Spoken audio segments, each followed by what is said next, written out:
오늘은 마태복음 5장 31절, 32절 함께 읽은 이 말씀 중심으로 오늘 주신 제목, 재해석된 결혼 언약이라고 하는 이 제목으로 하나님의 말씀을 상고하고 은혜를 받고자 합니다.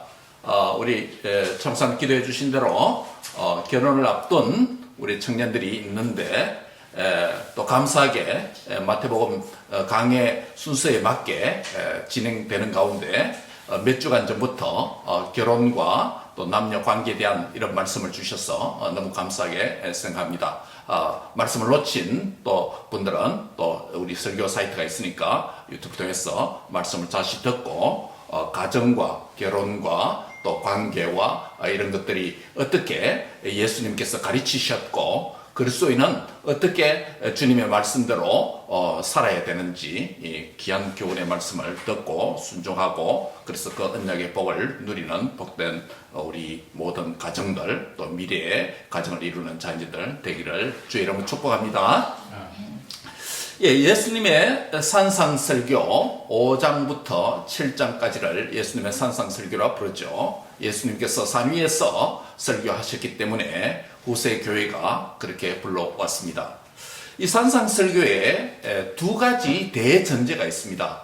대전제가 있는데 전제란 말이 무슨 말입니까? 이 설교의 중심, 설교의 본질이라는 것이겠죠. 설교의 목적과 방향이라는 것이겠죠. 그 두 가지가 있는데 하나는 마태복음 4장 17절에 있고 또 하나는 마태복음 5장 17절에 있습니다. 외우기가 너무 좋죠. 4장 17절 또 하나는요 5장 17절 417, 517입니다. 그래서 우리 마태복음 산상설교를 이해할 때 이 두 가지를 바로 이해하면 두 가지를 대전제를 마음에 깊이 기억하고 간직하면서 이 설교를 읽으면 이 본문을 읽으면 우리에게 그 설교의 방향을 또 말씀을 어떻게 적용해야 될지 길을 찾을 수가 있다는 것이겠죠. 4장 17절에 어떤 말씀이 있습니까? 회개하라 천국이 가까웠느니라. 즉 예수님의 산상설교를 당시에 들었던 제자들 뿐만 아니라 마태복음에 기록되어서 복음서에 기록되어서 이 설교를 읽고 듣는 신약 성도들인 저와 여러분도 마태복음 4장 17절에 있는 이 회개하라 천국이 가까웠느니라 라고 하는 이 말씀을 깊이 간직하면서 이 산상설교를 읽고 드려야 된다는 것입니다. 즉 회개를 하라. 왜냐? 이유가 있습니다. 천국이 가까워졌기 때문이다. 천국이 어떻게 위에 산에서 뚝 떨어지는 것이 아니라 누구를 통했어요? 예수님의 인격과 그분의 사역을 통해서 천국이 이미 already 이 땅에 임했다는 것입니다. 그렇기 때문에 회개해야 예수님을 믿고 천국에 동참한다는 것입니다. 거꾸로 이야기하면 천국에 들어가려면 회개해야 되고 회개해야 천국에 갈 수 있다라는 말씀입니다.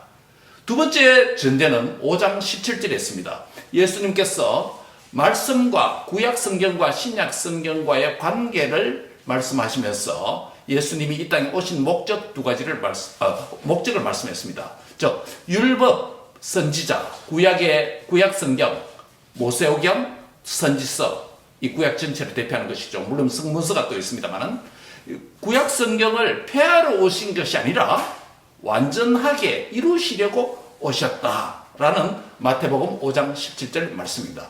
그래서 예수님께서는 이 설교하시면서 옛사람에게는 율법으로 이렇게 이스라엘 사람들에게 말했지만은 나는 너희에게 이렇게 말한다 라고 말씀하시면서 예수님이 재해석하시고 또 갱신하셔서 오늘날 이 율법을 우리가 어떻게 지키고 적용해야 될지 그 방향을 우리에게 보여주고 계시는 것이죠. 그래서 4장 17절과 5장 17절은 산상설교를 읽고 듣고 순종하고 적용하는데 귀한 두 가지 지침이 된다라고 말할 수 있겠습니다. 바로 이러한 대전제의 맥락 안에서 마태복음 5장에 몇 가지 말씀이 있었죠. 첫 번째는 무엇이었습니까? 살인하지 말라. 10계명의 6번째 계명으로 우리에게 주셨고 또 간음하지 말라. 10계명의 7번째 계명을 우리가 어떻게 지켜야 될지 말씀하셨습니다. 오늘은 뭐에 대한 것입니까? 결혼과 이혼에 대한 예수님의 가르침입니다. 율법에는 이렇게 모세 오기에는 결혼과 이혼에 대해서 이렇게 가르쳤는데 예수님은 산상설교를 통해서 오늘 저와 여러분에게 어떤 방식으로 말씀하셨고 우리는 그 의미를 알고 그 말씀대로 순종해야 된다고 말씀하시는 것입니다. 이제 살펴보겠습니다. 예수님께서 구약 성경 율법을 폐하러 오신 것이 아니고 완전케 하시기 위해서 이 땅에 오셔서 이 말씀을 지금 가르쳐 주시고 있습니다. 이 세 번째 주제인 결혼과 이혼에 대한 말씀은 바로 앞에 있는 주제인 간음과 관련시켜서 말씀하고 있습니다. 이 단락 역시 다른 부분과 마찬가지로 두 개의 진술문으로 되어 있습니다. 첫 번째 문장은 일렀으되 누구든지 아내를 버리려거든 이혼 정서를 줄 것이라고 하였으나 율법에는 그렇게 말했다는 것이죠. 모세에게는 모세를 통해서 이스라엘 백성들에게 이 말씀이 실제로 어디 나옵니까? 이 본문이요. 신명기 24장 1절에 이 말씀이 있습니다. 실제로 신명기 24장 1절부터 4절까지 내용을 지금 이 본문이 인용을 하고 있습니다. 어떤 내용이냐면 제가 한번 읽어보겠습니다. 사람이 남자가 이 말이겠죠. 아내를 맞이하여 데려온 후에 그 아내에게서 수치되는 일이 발견되었다면 그를 기뻐하지 아니하면 이혼 정서를 써서 그녀의 손에 주고 그녀를 자기 집으로 친정으로 내보낼 것이다 라고 하는 이혼에 대한 가르침을 말하고 있습니다. 그리고 그 여자는 그의 집에서 나가서 다른 사람의 아내가 되려니와 재혼할 수 있다라고 이야기합니다. 그의 둘째 남편도 그녀를 미워해서 이혼 정서를 또 써주어서 그녀가 또 쫓겨나게 된다면 이런 이야기가 이어지고 있습니다. 바로 모세 당시에 한 남자가 한 여자를 데려와서 결혼을 했단 말이겠죠. 여기 표현들은 고대 근동의 남성 중심의 가부장적 사회의 문화권 안에서 기록된 본문이기 때문에 남자가 여자를 데려온다, 취한다, 뭐 이런 표현이 있습니다. 물론 평등한 관계입니다. 원래 평등한 관계입니다. 고대 문화가 그렇기 때문에 그런 언어의 방식으로 표현되었을 뿐입니다. 여러분 창세기 보시면 알겠죠? 남자와 여자가 동등하게 만들어지게 되고 동등한 만남을 통해서 가정을 이룬다 분명히 말하고 있습니다. 하나님께는 평등합니다. 문화가 사회가 그렇다는 것이죠. 그래서 그런 표현이 나타나는데 우리는 바로 그 문화권 안에서 그렇게 되어 있기 때문에 바로 해석이 필요하겠죠.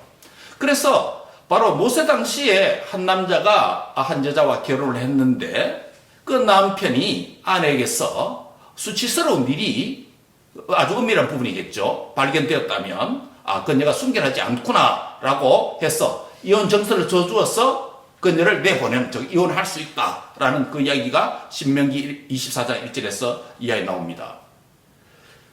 그런 일들이 반복되어질 때 그것은 굉장히 위험하고 또 그런 일이 왜 발생했는가라는 것을 우리가 생각할 필요가 있습니다. 이것은 모세를 통해서 율법을 통해서 고대 근동사회에서 이혼과 재혼에 대한 합법적인 허용의 한 부분을 우리에게 보여주고 있습니다. 이혼 정서라는 게 뭡니까? Certificate Divorce잖아요. 그 Certificate of Divorce. 그 이혼에 대한 정서, 이혼 정서가 있어야 이 여자가, 이 남자가 새로운 결혼을 하는데 법적인 아무런 장애를 받지 않는다라는 이런 의미로 이혼 정서에 대한 이야기가 나옵니다.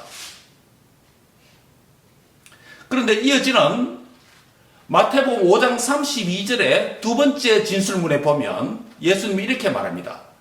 옛사람에게는 그렇게 말했지만 나는 너희에게 이르노니 누구든지 뭐 없이? 음행한 연고 없이, 즉 간음한 죄가 없이 배우자의 간음, 치리 문제죠. 이 배우자의 음행 없이 아내를 내버리면 이것은 그녀로 하여금 간음하게 한다. 또 누구든지 버린 여자에게, 이혼당한 여자에게 장가 드는 자도 결국 간음하게 된다 라고 말합니다. 여러분 어떻게 생각하십니까? 이혼에 대한 모세의 가르침과 예수님의 가르침 사이에 서로 모순이 있는 것 같이 보이지 않습니까? 성경은 이혼 사유에 대해서 딱 두 가지 말합니다. 딱 두 가지 말합니다.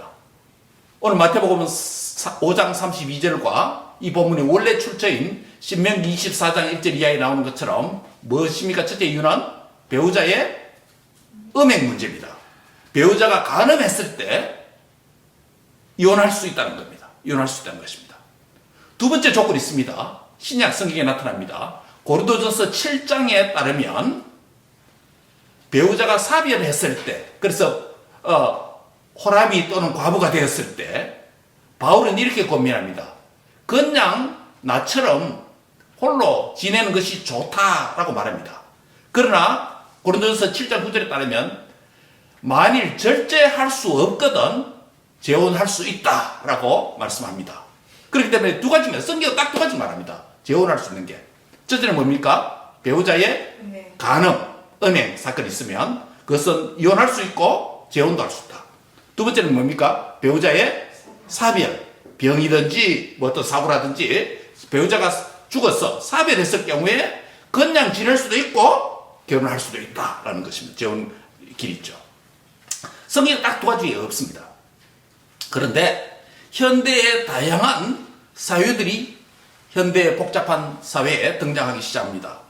제가 한국에서 목회할 때, 대학교에서 목회할 때 교인들이 몇 명 됐는데요. 그 가운데 우리 교회당 밑에 보면 사회복지재단에서 운영하는 사회복지시설이 하나 있습니다.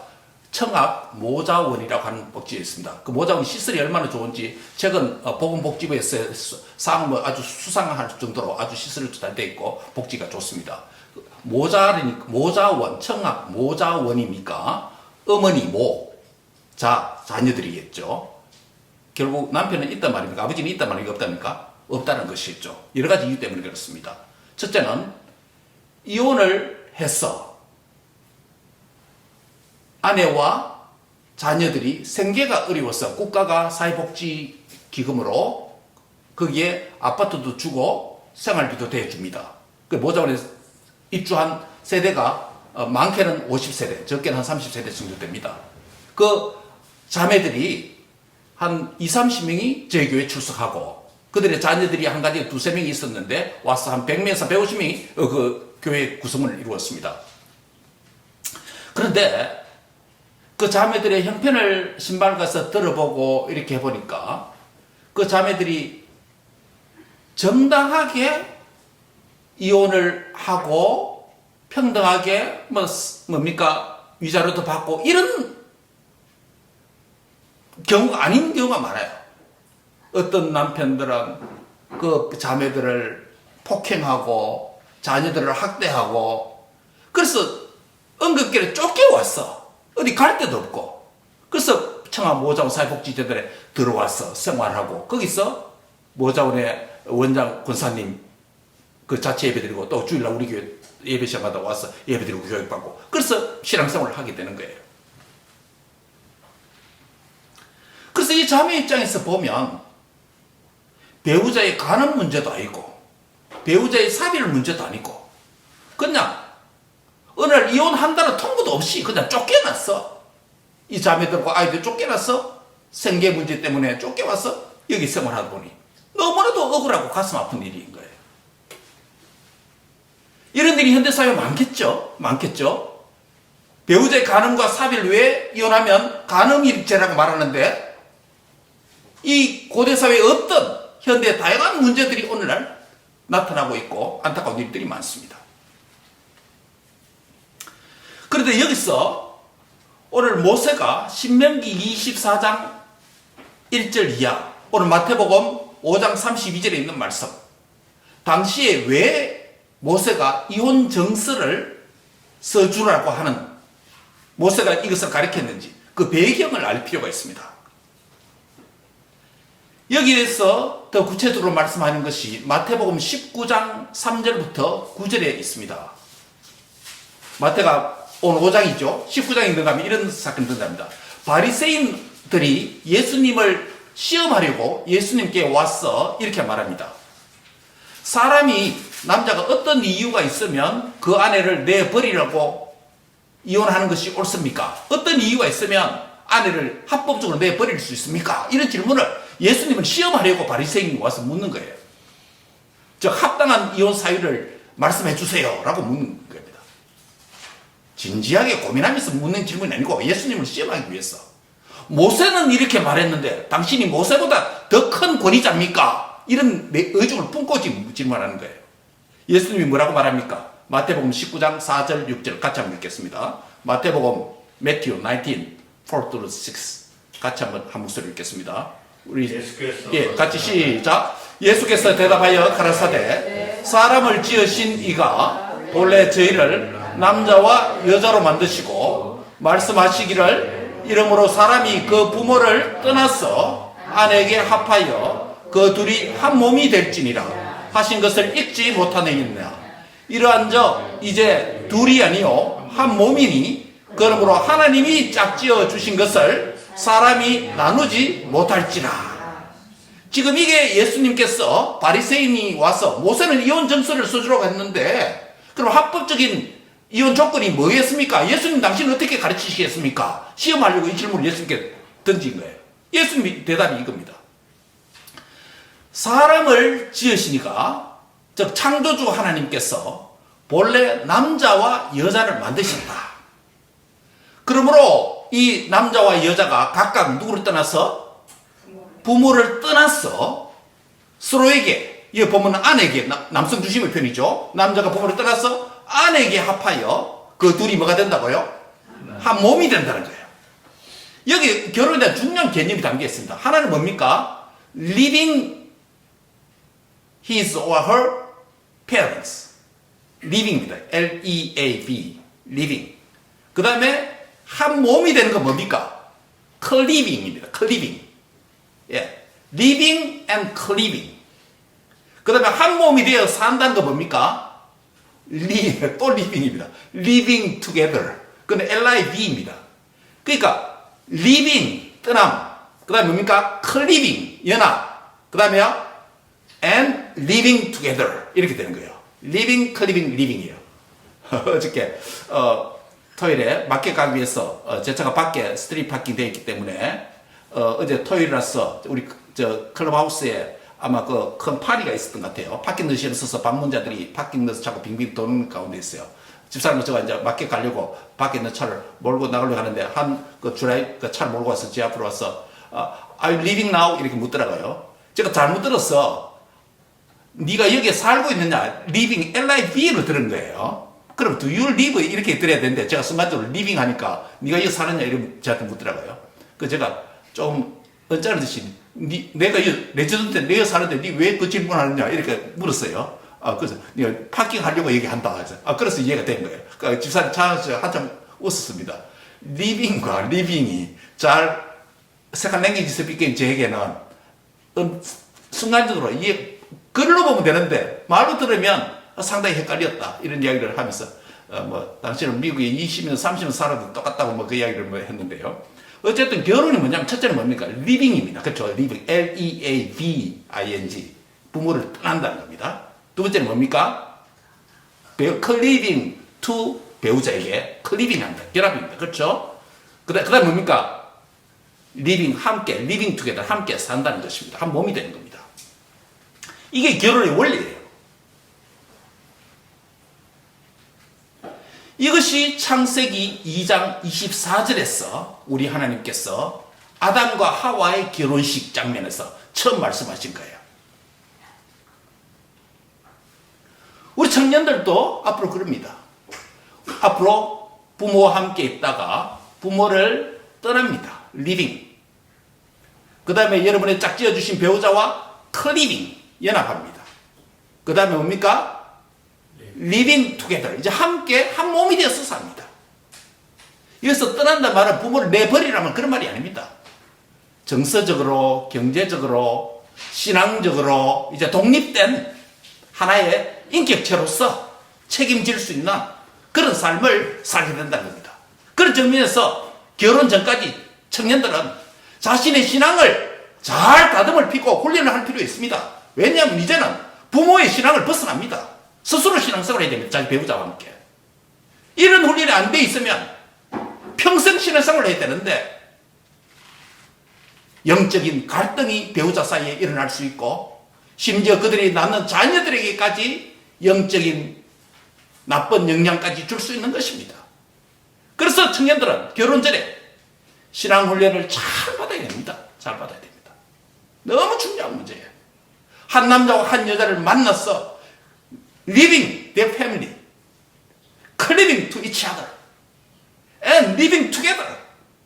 이런 독립된 가정 공동체의 언약의 강도를 이루기 전까지 하나님 앞에 책임지는 신앙과 믿음이 잘 준비되는 그런 은혜가 있기를 바랍니다. 앞으로 여러분 자녀들에게도 그렇게 가르쳐야 됩니다. 가르쳐야 됩니다. 나이만 찼다고 결혼하는 게 아니에요. 내가 경제적 능력이 있어서 독립할 수 있기 때문에 결혼하는 것도 아니에요. 그래서 부모를 떠난다는 것은 언약의 부모를 리빙한다 떠난다는 것은 이제 스스로 언약적인 신앙인이 된다는 것을 의미합니다. 그렇게 돼야 된다는 것이에요. 그래서 하나님 중심, 말씀 중심, 교회 중심이라는 표현이 있는 거예요. 사랑하는 성도 여러분, 부모된 우리들도 과거에 leaving my parents, 부모를 떠났습니다. cleaving to each other, 나의 배우자에게 cleaving, 결합되었습니다. 한 몸이 되었습니다. and living together as a covenant people, 언약의 가정으로서 함께 사는 것입니다. 이러한 삶을 살다가 하나님께서 우리 가정에 보배로운 언약의 자녀들을 선물로 주셨습니다. 이 언약의 자녀들이 또 living their family, 우리를 떠났어. cleaving their spouse, 배우자와 결합했어. 한 몸이 됐어. and living together, 함께 언약의 복된 신앙생활을 하는 삶이 될 줄 믿습니다. 그러한 길을 나서는 우리 자녀들을 축복하고 기도하고 응원하는 부모가 되시기 바랍니다. 그런 훈련을 받은 우리 자녀들도 앞으로도 여러분의 자녀 손들이, 여러분의 자녀 세대가 언젠가 자라서 living yourself, 여러분을 떠날 것입니다. 그리고 cleaving to their spouse, 한 남자와 한 여자를 만나서 결합할 것입니다. 한 몸이 될 것입니다. 그리고 living together, their 독립적인 삶을 살 것입니다. 그거를 위해서도 여러분이 기도하는 복된 우리 자녀손들이 되기를 축복합니다. 이게 언약의 부모, 언약의 자녀손, 언약의 패밀리가 계승되는 거예요. 여러분 이것을 보아야 돼요. 이것 보지 못하면 세속적인 가정, 세속적인 결혼생활밖에 안 되는 거예요.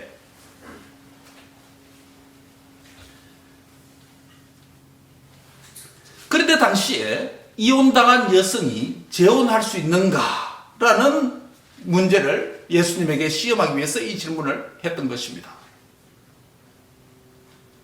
그리고 이혼당한 여성이 다른 남자와 재혼했을 때 전 남편이 그 아내에 대한 엑스-와이프에게 어떤 권리를 주장한다면 어떻게 되겠습니까? 그럼 남편이 몇 명 되어버립니까? 2명 되어버립니다. 그 자녀들도 아버지가 갑자기 둘이 된 거예요. 그럼 어떻게 됩니까? 심각한 사회적 문제, 재산상에 있는 게 문제가 도래합니다. 윤리적 문제, 경제적 문제, 종교적 문제까지 얽혀버리게 됩니다. 여러분, 한 남자가 한 아내와 결혼을 했는데 그에게서 문제가 발견돼서 내버려 이혼합니다. 이혼하는데 어떤 정서가 없이 그냥 내버리니까 당시로서는 이 사람이 다른 남자와 또 재혼을 하죠. 그럼 어떻게 됩니까? 나중에 옛 남편이 이 사람은 내 아내다라고 또 소유권을 주장한다면 동시에 남편이 둘이 돼버리고 아버지가 둘이 돼버리는 게 자녀들에게는. 이런 문제 때문에 그 여인을 보호하기 위해서 전 남편과 새 남편의 책임과 관계를 명확히 해주기 위해서 모세가 원래는 없었는데 임시적으로, 한시적으로, 예외적으로 허용한 율법이 뭐라고요? 이혼 정서를 쓰도록 해준 거예요. 이혼 정서를 보고 전 남편은 그 소유권을 주장하지 못하도록 만든 거예요. 하나님은 그런 말씀을 한 적이 없습니다. 당시에 이 남자들의 악함 때문에, 엄나는 죄악 때문에 모세가 예외적으로 한시적으로 그걸 만들어준 거예요. 예수님께서는 그렇게 지금 해석하고 있는 거예요. 여러분 당시 어떻게 되는지 압니까? 남자가 여자를 내보내면, 그 아이와 함께 내보내면 할 일이 없어요. 고대 근동사회에서는요. 그 사람의 생존 문제가 끊깁니다. 그래서 구약성경에 항상 등장할 때 사회적 가장 약자가 누구를 말합니까? 과부와 고아라고 말합니까? 바로 그거예요. 그래서 이혼당한 여자는 매춘부를 하는 일 외에는 생계를 보장할 길이 없습니다. 당시에서는요. 예. 오늘 여성들이 뭐 잡천지잖아요. 고대 근동사회에서는 매춘부 외에는 할 게 없어요. 쫓겨납니다.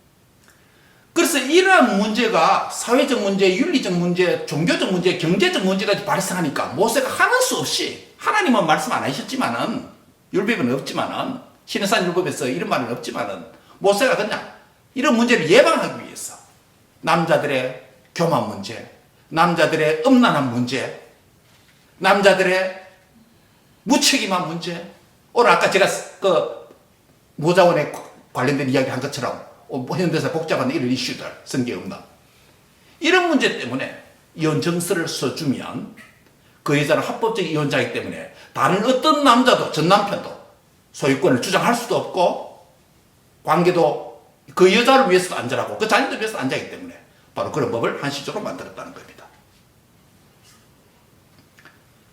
그러나 예수님의 가르침은 무엇입니까? 모세는 그렇게 가르치지만 예수님은 신약 백성들이 어떻게 말하는 겁니까? 이혼하면 안 된다. 조건이 있습니다. 뭐라고요? 음행한 연고 없이, 배우자의 간음 사건 아니면 이혼하면 안 된다. 또 하나는 신약성이 더 확장되면 고린도서 7장에 있는 거, 배우자의 사별이 아니면 음행이다 라고 분명하게 말씀합니다. 그럼 오늘 마무리하면서, 설교를 마무리하면서 결론 및 적용으로서 성경적인 글술의 결혼과 이혼에 대한 10가지 원리를 정리해서 설명하려고 합니다. 제가 지금까지 구약성경과 신약성경을 다 정리해서, 그러면 결혼에 대한 건 많은데 이혼에 대한 건 그렇게 많이 없어요. 결혼과 이혼에 대한 것에 대해서, 그리고 재혼에 대해서, 결혼, 이혼, 재혼에 대해서 10가지 원리를 만들었습니다. 첫째는 모든 남녀 인간은 결혼에 대해서는 2가지 초이스밖에 없다는 겁니다. 결혼 아니면 뭐다? 미혼으로 살아야 돼요. 결혼 아니면 독신이에요. 마태복음 19장 11절입니다. 마태복음 19장 11절. 오직 타고난 자라야 독신의 은사가 있다 라고 말합니다. 혼자 독신하는 거 자기가 하고 싶다 해서 하는 게 아니에요. 혼자 결혼 안 하면, 오늘 비혼주의 있죠. 비혼주의 결혼하고 산다는 청년들 너무 많아요. 한국도 그렇고 전 세계도 비혼주의. 비혼주의는 참 경건하게 살기 위해서 비혼 아니에요. 자신의 교만과 자기 사랑의 극단적인 생각으로 결혼한다는 거예요. 결혼 안 하면서도 쾌락은 다 누립니다. 문제가 있죠? 다 합니다. 그러나 성경이 뭐라고 말합니까? 쾌락, 육신의 정욕을 제어할 수 없다면, 절제하지 못한다면 결혼을 하라는 거예요. 죄 안 짓기 위해서 결혼하는 거예요. 그러니까 2가지 초이스밖에 없어요. 모든 남자, 여자는. 결혼하든지 아니면 뭐다? 독신은. 그 독신은 바울이 말합니다. 은사를 받아야, 바울처럼 은사를 받아야 독신이지, 스스로 비혼주의다라고 독신하는 것은 그건 자기 사랑의 죄예요. 성경 말씀이 아니에요. 그래서 모든 남자는 결혼을 하든지 아니면 독신의 은사를 받아서 독신으로 살든지, 혼자 살더라도 외롭지 않고 정욕에 이길 자신이 있으면 그건 은사예요. 하나님 주신 은사예요. 그 사람 독신으로 살아야 됩니다. 따라합시다. 모든 인간은 결혼에 대한 2가지 초이스밖에 없습니다. 뭐라고요? 결혼 아니면 독신이에요. 독신의 은사가 아니면 결혼해야 됩니다. 나이가 찼는데도 결혼하지 않고 난 비혼주의다 하면 그건 성경 원리가 아닙니다. 젊은 청년들 바로 알아야 됩니다. 우리 주위에는 그런 사람이 너무 많아요. 세태, 사회, 문화, 방식대로 살아야 안 되면 우리는 성경이 우리의 삶의 원리예요. 기준이에요. 2번째 원리입니다. 2번째 원리는 한 남자와 한 여자의 만남과 결혼의 주인이 누구다? 하나님이에요. 이 원리 제대로 해요. 창세기 2장 24절이에요. 한 남자와 한 여자가 만나는 것도 주인이 누구다? 만남의 주인도 하나님이고 결혼의 주인도 누구다? 하나님이에요. 이걸 바로 알아야 됩니다. 여러분은 여러분이 눈에 속견에 좋은 대로 내가 저 자매 저 형제 멋있어서 내가 꼬셔서 결혼했다고 생각하지만은 하나님은 여러분에게 마음과 생각과 디자이어를 주셔서 하나님께서 이끌어 주셔서 만나게 합니다. 창세기 3장에 보면 하와를 하나님께서 아담에게 이끌어 주셨다는 표현이 있습니다. 이끌다라는 독특한 동사가 있습니다. 그게 창세기 3장에 3번 나타납니다. 그 중에 하나가 뭐냐면 여자를 남자에게 이끌다라는 겁니다. 물론 이것도 남성주의의 표현입니다. 오늘 서로에게 하나님 이끌어 주실 때 이끌어 주실 때 보게 됩니다. 이는 내 사랑하는 내가 아니고 이는 내 뼈 중에 뼈요 뭡니까? 내 살 중에 살이다라고 하는 고백을 결국 하게 되는 거죠. 하나님께서 이끌어 주셔야 즉 만남의 주인이 하나님이에요. 그리고 그 한 남자 한 여자를 결혼을 주례하고 결혼을 시키는 분도 에덴 동산에서 하나님입니다. 이 만남과 결혼의 주인이 하나님이라는 걸 알지 못하면 여러분 결혼에 많은 오해를 합니다. 한 남자와 한 여인을 만나는 것. 그래서 부모와 미혼 청년들은 기도해야 됩니다. 나의 배우자를 위해서, 미래 배우자를 위해서 기도해야 됩니다. 기도해야 됩니다. 결혼의 주인이 하나님이에요. 사람을 만나게 하는 것도 하나님입니다. 오늘 우리가 사람을 만나게 하려고 인간적으로 중매도 써보고 매치메이크도 해보고 뭐 다양하게 합니다. 어떤 소셜 미팅에도 스스로 가보기도 하고 그런 것 사용해서 하나님 사용하실 수 있습니다. 그러나 본질은 하나님께서 한 남자와 한 여자를 만나게 하는 만남의 주인이고 결혼케 하시는 결혼의 주인이다 라는 것입니다. 믿습니까? 이 원리가 두 번째 원리입니다. 세 번째 원리입니다. 결혼은 한 몸을 위한 하나님과 교회 앞에서 거룩한 언약 예식이다 라는 점입니다. 제가 이것을 누차 말했습니다. 결혼식의 중요성입니다. 그리스도인의 결혼식은 단순히 만나서 사진 찍는 행사하는 날이 아니에요. 예쁜 드레스 입고 웨딩 드레스 입고 가족들과 친지들 앞에 뽐내는 시간이 아니에요. 본질이 뭐냐면 그리스도인의 결혼식은 한 남자와 한 여자가 한 몸이 되기 위한 하나님과 교회 앞에서 맺는 거룩한 언약 예식이라는 개념을 알아야 됩니다. 다시 한번 역으로 말하면 이렇게 됩니다. 혼인 언약 예식이 없으면 한 남자와 한 여자가 프리메리털 섹슈얼 릴레이션십을 가지게 됩니다. 그것은 뭐라고요? 간음죄라고 말하는 거예요. 지금 미혼 청년이 혼전에 결혼식 전에 결혼식 섹슈얼 릴레이션을 가지면 간음죄입니다. 그리고 결혼한 사람이 결혼식 관계 바깥에서 혼외 정사 관계를 하면 그것도 간음죄라고 말합니다. 그래서 그리스도인에게는 결혼 예식이 너무 중요한 거예요. 사회문화적 세상 방식으로 생각하면 안 됩니다. 결혼식, 혼인 언약 예식을 하나님과 교회 앞에서 언약 예식을 해야 비로소 그 한 남자 한 여자는 섹슈얼 릴레이션십을 가질 수 있는 거예요. 그게 죄가 안 되는 유일한 방법이에요.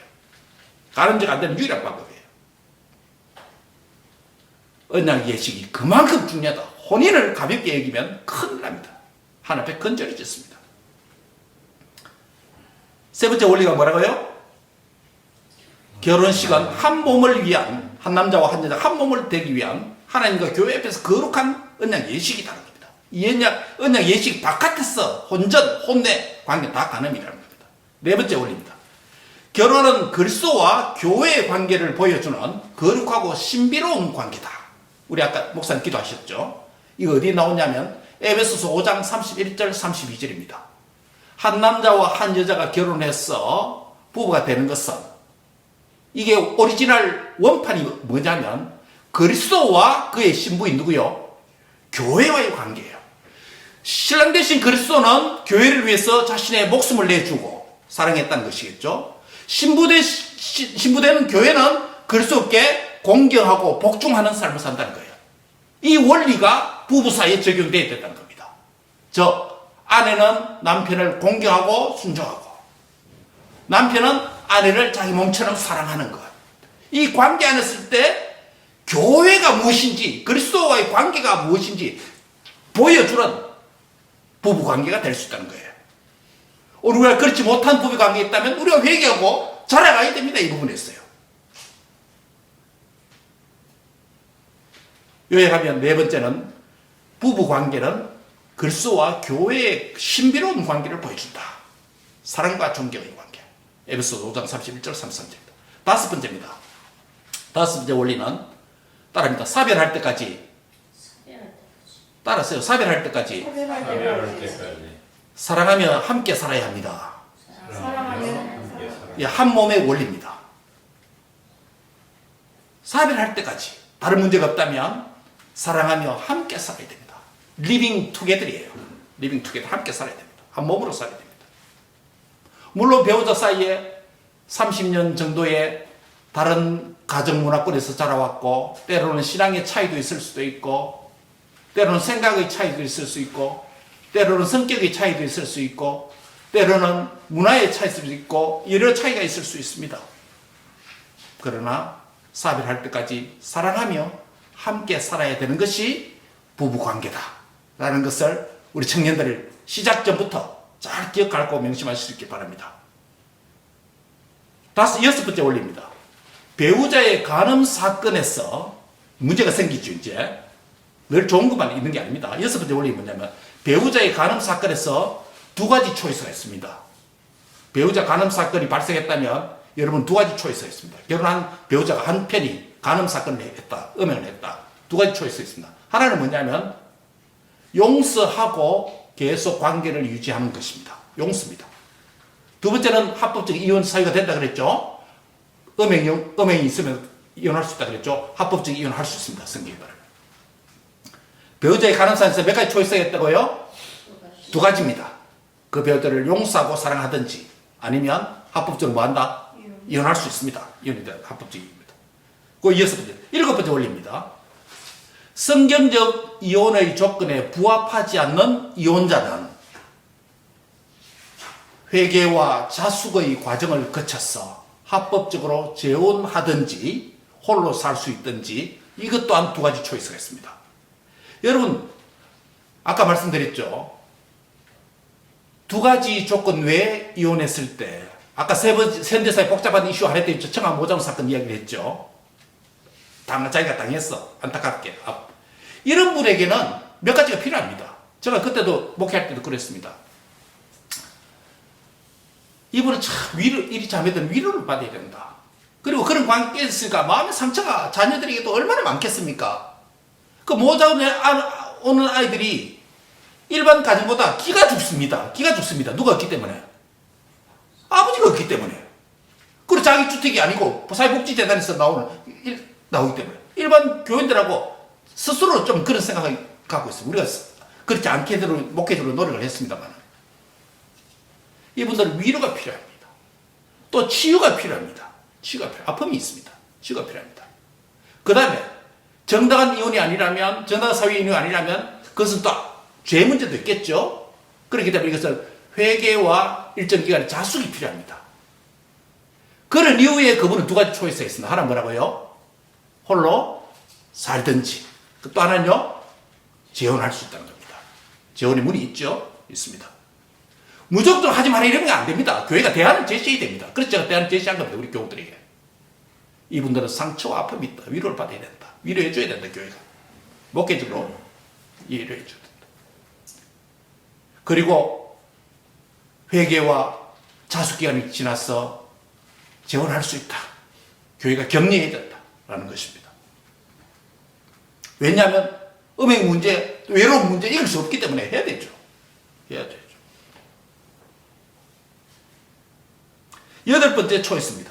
여덟 번째 원리입니다. 재혼하려면 역시 합법적인 혼인 언약 예식이 필요하다는 거예요. 이 굉장히 중요한 문제입니다. 어려운 문제이기도 하고. 여러분 한번 생각해보세요. 그 모자원의 자매들이 자신의 의사와 상관없이 쫓겨나게 되고 폭행을 당하고 이렇게 해서 홀로 된 겁니다. 그런데 어느 날 갑자기 보니까 어떤 자매들에게는 누가 생겼습니까? 보이프렌드가 생긴 겁니다. 보이프렌드 생겨가지고 어떤 자매들은 홀로 모자 생활하는데 어떤 사람 보이프렌드 생겼어. 모자 밖에서 만나서 이상한 관계를 하는 거예요. 이게 죄다 하나님 앞에서. 그래서 제가 원래 제시한 겁니다. 남자친구와 임의로 동거하고 사실혼처럼 사는 절제 없는 행위를 하는 것, 성경적 그리스도인의 신앙이 아니다. 이 죄다. 그래서 설명했습니다. 여러분이 정말 재혼하기를 원한다면 두 가지 조건을 냈습니다. 하나는 반드시 담임 목사를 통해서 이 사실을 알리고 합법적으로 결혼식을 해야 된다. 그 자매들 편에 좀 어려운 문제가 제기됐습니다. 뭡니까? 첫째는 사회적 부끄러움이 문제입니다. 재혼을 한다고 할 때, 내 재혼 예식 한다고 할 때, 그 자매들 입장에서는 교회 관계가 부끄럽잖아요. 어떤 측면에서.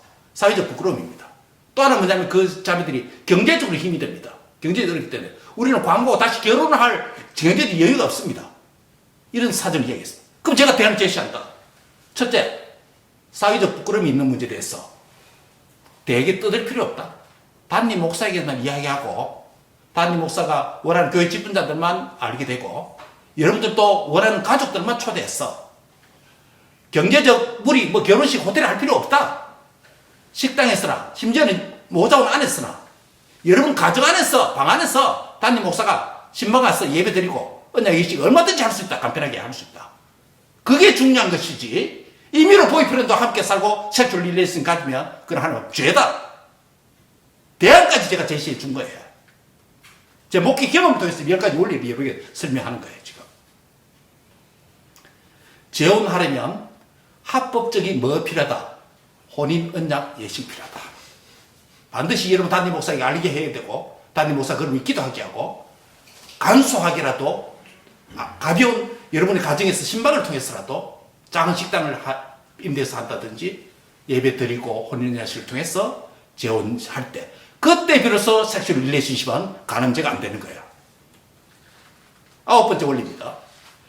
재혼 후에도 역시 사별할 때까지 사랑하며 함께 살아야 된다. 오늘 재혼하고 사모하고 사혼 쉽게 갑니다. 왜냐하면 한 번 깨지기는 힘들지만은 사모 사혼은 너무 쉬운 거예요. 안 맞으면 또 헤어져 버리니까. 그래서 재혼한 후에는 사별할 때까지 배우자의 간음과 사별 문제가 아니면 함께 살아야 된다는 겁니다. 마지막 10번째 원리입니다. 결론입니다. 그래서 혼인 언약 관계는, 결혼 관계는 이 땅에서 영원한 관계예요. 영원한 결혼 관계를 위해서 만날 배우자를 위해서 반드시 뭐 해야 된다? 기도해야 된다는 것입니다. 여러분 한번 결혼하면 정당한 이유가 아니면 간음죄가 되는 거예요. 하나님 앞에. 그렇기 때문에 하나님께서 짝 지어진 이끌어주신 그 배우자를 만나는 것이 너무나도 중요한 거예요. 정말 우리 옛날 표현대로 검은 머리가 뭐 될 때까지 흰 팥뿌리가 될 때까지 죽을 때까지 살아야 되는 거예요. 싫어도 살아야 되는 거예요. 싫어도 살아야 되는 거예요. 싫어도 살아야 된다는 것은 처음부터 제대로 만나야 된다는 소리가 이 말이겠죠. 그래서 기도해서 이런 배우자를 만나야 된다는 거예요. 부모도 여러분 자녀들이 그런 배우자를 만나도록 기도해야 되고 청년 여러분 본 자신들도 나의 배우자를 하나님이 이끌어 주셔서 나의 배우자를 만나게 해 주십시오. 만남과 결혼의 주인 누구이기 때문에? 하나님이기 때문에 그렇어요. 오늘 이 원리가 너무나도 중요하기 때문에 내 아들과 같은 우리 교우들에게 피를 토하면서 지금 이야기하는 거예요. 오늘 썩어 빠진 이 세태 문화 속에서, 결혼 문화 속에서. 언약의 아버지로서 지금 제가 이야기하는 거예요. 교회의 아버지로서. 말씀을 했습니다. 오늘 그리스도인의 결혼, 이혼, 재혼 이미 큰 사회적 문제가 된 지 오래되었습니다. 그러나 오늘 산상설교에 대해서 그리스도인은 예수님께서 오늘 우리 가정에 주신 이 말씀을 제대로 이해하고 이 말씀대로 순종하는 가정을 이루었어. 하나님께서 우리 언약의 가정들에게, 언약의 부부들에게, 언약의 자녀들에게 복을 주시기에 제한 없도록 하나님의 마음을 기쁘게 하는 그런 관계가 만들어지기를 바랍니다. 주 안에서 한 남자와 한 여자가 만나서 Living your parents, cleaving to your spouse, and living together as one body, single body 이루어가는 형제 자매 여러분, 이 원리가 여러분 자신에게, 여러분 가정에게, 여러분의 자녀들과 자녀 손들 위해 대대로 전수되는 복된 거룩한 언약의 자녀 손들 가정 되기를 주의 이름으로 축복합니다. 기도하겠습니다. 하나님 아버지 감사합니다. 오늘 결혼과 이혼과 재혼에 대한 말씀을 너무나도 우리 예수님이 가르쳐 주시는 그 원리를 우리 교우들에게 함께 나눌 수 있는 은혜를 주심을 감사합니다. 교회의 아버지로서, 교회의 목자로서 사랑하는 양들에게, 그리고 사랑하는 아들, 딸들에게, 부모된 형제 자매들에게 주님의 음성을 이 타락한 세대 가운데 전할 수 있는 은혜를 주심을 감사합니다. 오늘 목사들이 설교에서 이것을 침묵하고 교회가 잠잠하고 교회의 죄를 짓는데도 불구하고 침묵하는 이런 세태입니다. 주여 불쌍히 여겨 주옵소서. 우리 가정에, 우리 자녀들의 가정에, 미래에 하나님의 거룩한 성령과 말씀이 두루 운행하여 주시고 치유하고 회복시키시고 위로하여 주시기를 원합니다. 거룩한 가정으로 거듭날 수 있도록 주여 은혜를 베풀어 주옵소서. 거룩한 관계가 되도록 역사하여 주옵소서. 그리스도의 정결한 신부가 되도록 역사해 주옵소서. 주님과 우리 교회와의 관계가 되는 그런 관계를 지상에서 이루어가는 부부 관계가 되도록 축복해 주옵소서.